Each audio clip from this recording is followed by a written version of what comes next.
Hey, theory class, it's Mr. Axler, and may the fourth be with you.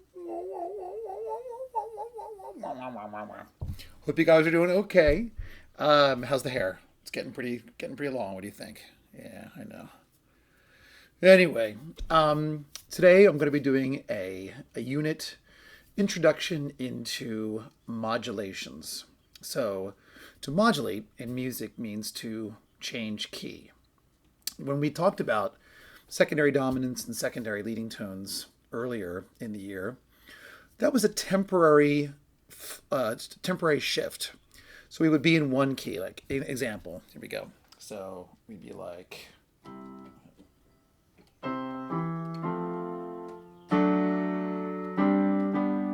so that one little change there, and then we just go back to the same key we were in.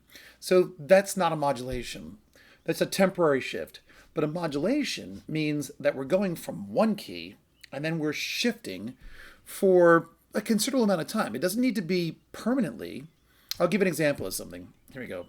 So I'm going to start in, and this would be like an example of more of the traditional 19th century harmony. Okay, so here we go.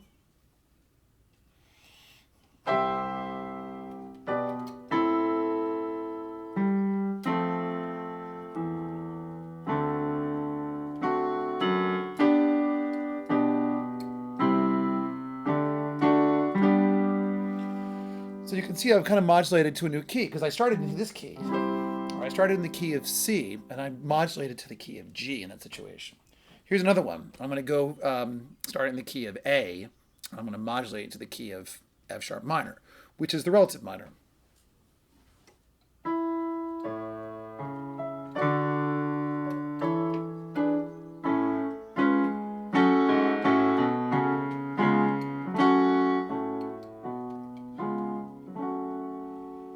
So you can hear there's been a shift in tonality. So these are all part of this thing called modulations. Modulations can be something like that. You also have your more famous ones, which would be in pop today, half-step modulations. Perfect example of that would be "Love on Top" by Beyonce. Check that one out. It's like key change after key change after key change after key change. There was one in the 1970s, a guy by the name of Barry Manilow, who was a real cheesy singer-songwriter, and he did a lot of half-step modulations. So I'll play one for you. All right. I feel sad when you're there. I feel glad when you're glad. If you only knew what I'm going through, I just can't smile without you.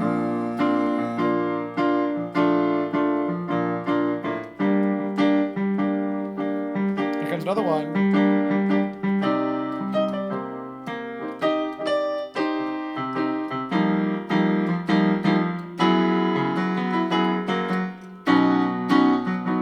So super, super cheesy, but those are examples of modulations. So that's where we're going to be going down the road. I'm going to be teaching you the more traditional methods of modulations, and I'll even talk about some other ones. There's some really neat ones called third relation modulations. That's done more towards the Impressionist period, beginning of the 20th century. And third relation means I start in a key, and then I can modulate up a minor third, up a major third, down a minor third, down a major third, and they sound really like wistful and dreamlike. I'll give you a real quick example of one. So I'm going to start in the key of D major, and I'm going to make it really like just kind of beautiful and flowy.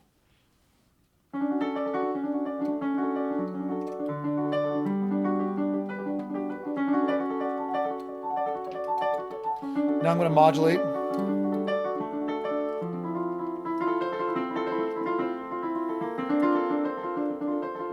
So now I'm in like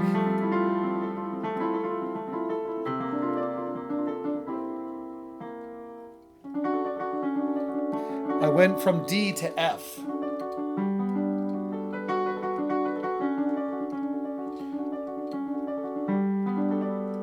You get the idea. So that's a third relation modulations, and we'll talk about some of those as well. But we'll start with the kind of the boring stuff, like how to do it in traditional 19th century harmony, and what it looks like, and so forth and so on. So this is just the introduction into modulations. So more coming. Take care.